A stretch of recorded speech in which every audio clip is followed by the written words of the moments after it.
Dude, would you stop? Fuck off. You just took the back of the couch off. You took the back of the couch off. This is a disastrous start to a video. I immediately start the video, and the dog proceeds to eat my couch. We've got a dog eating a couch. Hi, I'm Bjorn, and I do movies. And clearly, we have the mother of all dog interruptions going on right now. And I'm here. I'm back. I'm in Hollywood. That's a really convincing Hollywood backdrop. And I'm here to help those executives who are completely out of ideas. You know the ones. They keep trying to do the same thing over and over again, hoping for a different outcome. Literally the definition of insanity. And most of them are completely out of ideas. They don't read anything that's coming out these days. They don't actually do any due diligence. So how are they to know what should be adapted? But me, I'm the smartest man in the universe. I am literally a god among men.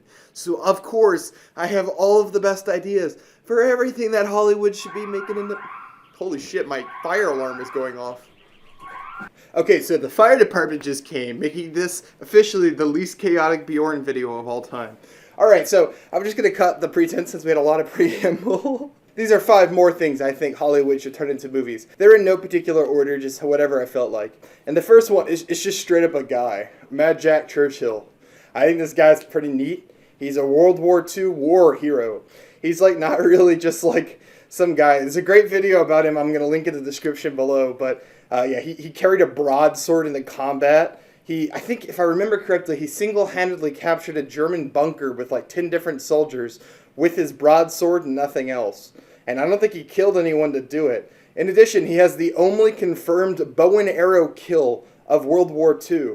That's right, this motherfucker killed someone with a bow and arrow in World War II. Oh, Addy, you've never made an interruption before. Can you think about that? Like, this guy was like, oh yeah, machine guns, mortar clay, yeah, that's cool. I've got my trusty bow and arrow.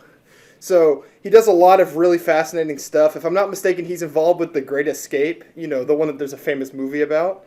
So, basically, he's like the most insane World War II person ever. And as far as I'm aware, there's no big movie about him. Alright, number 2, we've got Titanfall. Titanfall is fucking awesome. I'm going to put some gameplay of myself absolutely beating the shit out of people because I am a god gamer.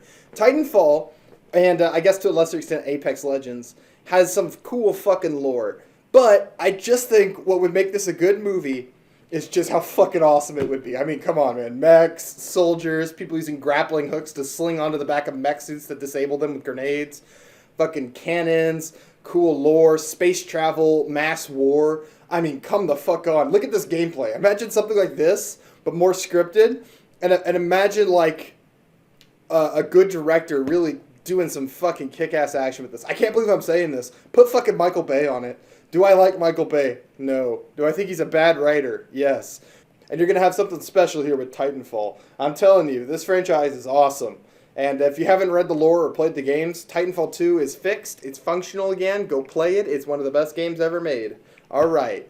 What's up next? What's the third thing Hollywood should turn into a movie? It's the anime Monster. Look, okay, hold on, guys. Calm down. Look, I know I said the word anime.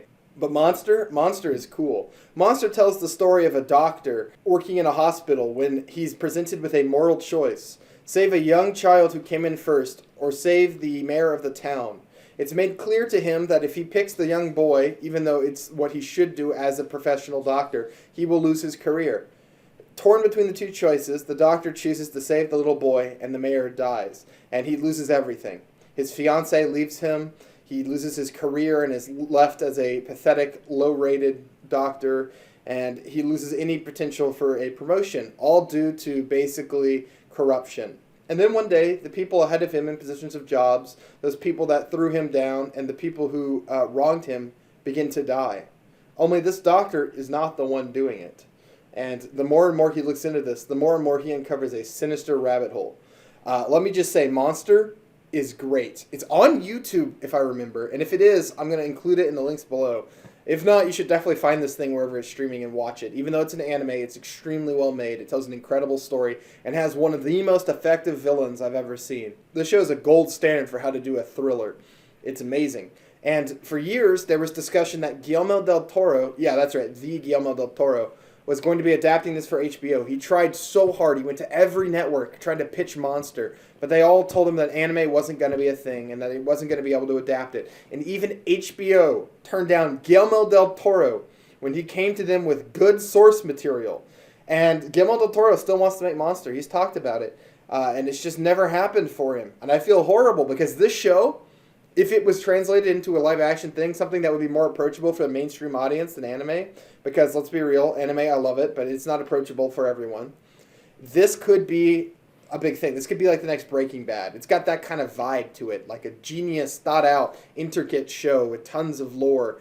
It's good. It's really good. So I don't know what HBO was thinking, but I definitely think they missed. And I'm still holding out hope that Hollywood learns now that the One Piece anime adaptation did well and, video game adaptations are doing well. Maybe they realize that they can adapt some of these more bizarre franchises or more un-mainstream franchises into something successful. But Monster is one I would love to see. In fact, I should have put this on my first list. I didn't think about it at the time, but this would definitely be near the top of things I want to see adapted. All right, the next one, it's Jade City. Now, Jade City is a fantasy novel. I'm sorry, guys. I have to include one of these on every 5 things Hollywood should make into a movie. It tells the story of a nation built on the back of a guerrilla-style rebellion. 2 different crime families and a mayor all hold equal power over the city. We follow the leader of one of these gangs as they attempt to maintain power and stability in their now wealthy and thriving city. What makes Jade City interesting, though, and what makes these crime leaders so effective, is that they have some capability in magic. However, magic isn't like most things in this world.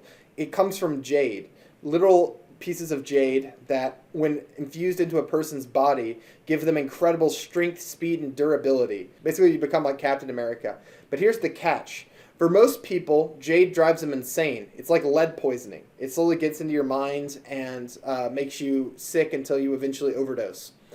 Think of it more like a drug or like lead, something like that, but even more effective. However, this one island nation, which is a breeding between 2 different races of humans, has a perfect defense mechanism against the jade. They're not too weak that they're not too resistant to it that they can't use its power, and they're not too weak to it that it instantly drives them mad. Basically, there's a small power balance. But however, the longer they wear the jade and the more they use it, that poisoning still gets into their mind. So how can this family maintain control over a city while balancing the risk to their own sanity? And how will they prevent a gang war which is slowly brewing on the horizon?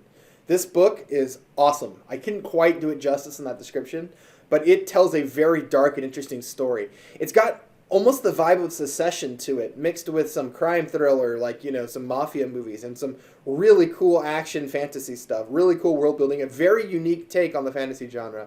And I'm actually excited to read the next book in the series, which I have not read yet. I've only read Jade City. I think it's called Jade Empire. I haven't read it yet, but it's on my list, and actually I think it's next on my list after one I'm currently reading. So I can just say with a certainty that if this was given a good director, this could be a really fantastic TV show or movie. I would probably say TV show. There's a lot here, but you could probably do this in a movie with a few, cuts and caveats. But yeah, that's Jade City, my 4th recommendation, even though these are in no particular order. Now, my 5th one is probably the least recommended thing I'm doing, and it's Warhammer 40K. Now, hold the fuck on, everyone. Okay, now I know a whole bunch of you just got really pissed at me. Bjorn, why would Warhammer be at the bottom of your list? I've never read Warhammer. I know nothing about Warhammer. I just know that everyone loves Warhammer. Let me explain. I know the idea, right? Like Space Marines, religious zealotry, violence in space. Like, it's all really cool. But there's a ton of lore to Warhammer, and it's like a whole rabbit hole that I've just never gone down. And I don't want to do it. It's hours and hours and hours of lore. It's confusing. It's been going on for so long, and the fan base is so dedicated that I would be like super lost. So I just want someone else who understands the franchise to make a TV show or movie so I can watch it, so I can finally understand Warhammer. Please and thank you. That's all I want. I want someone else to do it for me so that I can understand it. All right? I'm going to copy someone else's homework. And I'm aware that Henry Cavill is working on a movie or a TV show for this, and I really hope that comes to fruition because this world seems really cool. I'm excited to see it if it ever gets made, and I definitely think Hollywood should do this. I mean, I'm shocked they haven't done it yet. Warhammer is fucking huge. I don't think they understand quite how big Warhammer is. This will be a big hit, right? Like, Warhammer has, like, the kind of fan base that, like, Marvel and DC Comics have. Like, it's a huge fan base. So I definitely think this would be a very smart choice to adapt. So Warhammer, that's my last recommendation.